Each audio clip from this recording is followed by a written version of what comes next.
Demi memerangi pandemi virus corona, negara di seluruh dunia kini berebut alat kesehatan dalam upaya memerangi virus corona. Kebutuhan masker, alat pelindung diri hingga ventilator sangat tinggi dan juga memaksa produksi yang tanpa henti.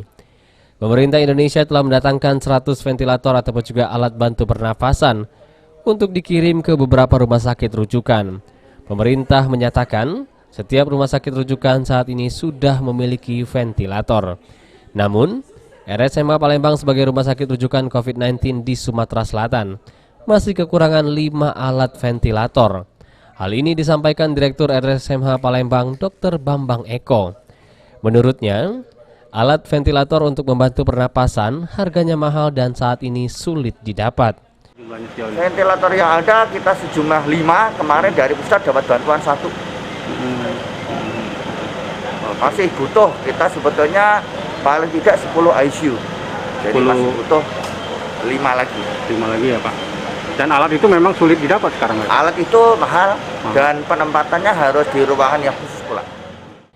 Ventilator memiliki peran yang vital dalam penanganan pasien COVID-19. Alat ini berfungsi untuk membantu pernapasan. Dan melalui alat ini, pasien yang sulit bernapas sendiri akan dibantu untuk mendapatkan udara dan bernapas seperti orang normal. Mesin ventilator akan memompa udara selama beberapa detik untuk menyalurkan oksigen ke paru-paru pasien, lalu berhenti memompa agar udara keluar dengan sendirinya melalui paru-paru, dan alat ini sangat dibutuhkan pasien yang kondisinya kritis dengan COVID-19. Julius Lumban Gaul, PAL TV.